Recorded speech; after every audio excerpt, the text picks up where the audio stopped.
Top Tips Tuesday. Hello and welcome to Top Tips Tuesday. Today is Tuesday, the 5th of May. I know that because I'm recording this.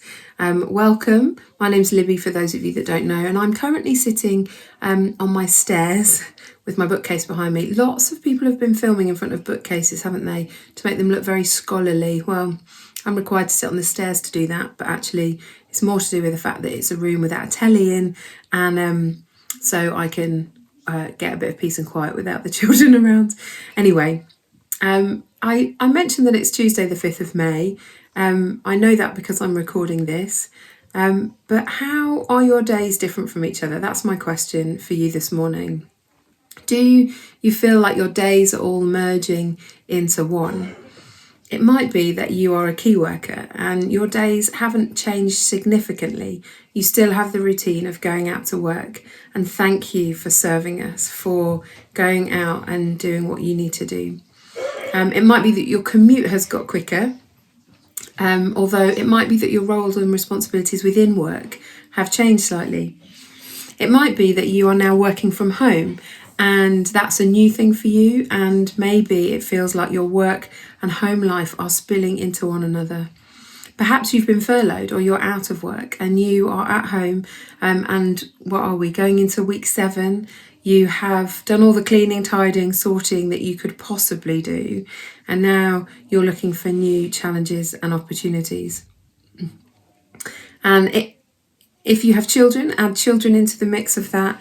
Maybe you long for the weekend so that the pressure of having to homeschool is lifted.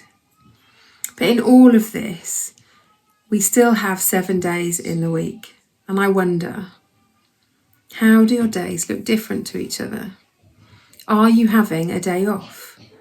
Are you practicing Sabbath? Resting in a different way on one day to all of the others in the week? Now, I know before lockdown, this was something that we were working hard at building and maintaining in our regular weekly pattern. Yes, God commanded it to Moses thousands of years ago, and Jesus recommends it too. So you'd think that we might, as followers of Jesus, have got this one sorted. But admittedly, we haven't been as good at this as a family as maybe we would want to be. You know, life was busy, work spilled out into all areas of our lives, and I felt the pressure to always get everything done. Poor excuses, I know. But life is different now, isn't it? There is this new normal that we are kind of getting used to, but it could potentially affect our futures in a really positive way. You know, back before lockdown, we had decided Saturdays was going to be our Sabbath.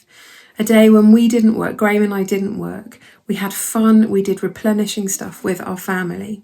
You know, I wouldn't check emails or look at Facebook, and for most of the day, my phone would be away. But that was before lockdown. Since then, the days all seem to merge. The idea of not looking at my phone makes me feel even more disconnected to the world outside of my home. And doing fun family stuff, well, we can do that every day, can't we? I did say we could. Maybe I should have said we could do that every day. My challenge to you and to me, as we continue in this season of life looking different, of social distancing, of lockdown, maybe isolation if you are unwell, my challenge to us is to try and practice the discipline of Sabbath.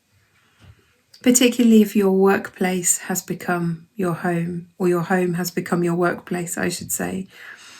I say practice the discipline of Sabbath because it does require intentional thinking and intentional planning. Like if you are learning a new discipline, like learning a new language or training for a sporting event or trying to eat more healthily, it requires thought and preparation.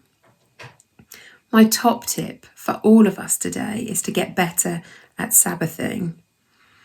You know, we believe that God created the world and he created us, and it was good. And then on the 7th day, God rested. He instituted this rest into our very being, into the design of who we are, to rest 1 in 7. We're designed for this, to rest, to take delight, to celebrate, to feast, to be replenished at regular intervals. How good are you at that? Are you concerned that if you take a Sabbath, you will be missing out on other things? Are you concerned that if you don't work every hour, then you will not be able to earn enough money to live the life that you want? Or maybe you've got this Sabbath thing sorted, your boundaries are clear, and your work-life balance is in order. You know, in this time of lockdown, if you practice Sabbath already, then fantastic. If it's something that we struggle with, you struggle with more, then maybe you can look at it afresh today and start developing practices in your homes and with your families. For those of you like me, FOMO isn't something you need to worry about because nothing else is happening. Nothing else is going on. So you can put in a 24-hour period where you plan in rest and replenishing activities, worship and fun. This is why traditionally Sundays have always been a good day to Sabbath, because as followers of Jesus, we can gather together at church and worship. And we can do that from the comfort of our own homes at the moment. We can worship together and then plan the rest of the day around resting and feasting and fun and replenishment. You know, if you live on your own, you can build into that Sabbath day a time of connection with good friends. If you've got children, it's a great day to really invest in them, put aside schoolwork and your to-do list and have fun together. If you're married, then prioritise time investing in intimacy with each other. You know, open a bottle of wine, light a candle or two, put your phones in a drawer in another room and be present with each other. Sabbath together. This is God's design for us to thrive. Will we take it seriously? If you would like to dive in more to details of Sabbath, then there's so many great books out there. I would highly recommend for you John Mark Comer's book, Ruthlessly Eliminate Hurry. You know, I thought, possibly quite naively, that at the beginning of this lockdown, it would be a wonderful opportunity to retreat with the Lord, to get better at silence and solitude. But in actual fact, my life got busier. My phone was ringing more. There was more to do, more to think about.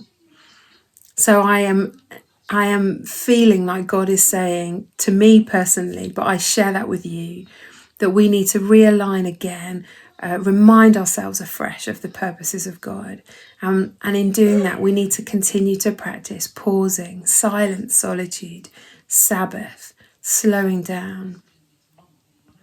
So my top tip to you today is to be intentional about having a day off, a day free from the digital world, if at all possible. A day off from doing jobs, doing your to-do list, doing work, where you can rest, celebrate, feast, delight and worship. God bless you all. I hope that you have a really great week, and we look forward to seeing you on Sunday to celebrate our 9th birthday. Have fun, stay connected and stay safe. God bless. Bye-bye.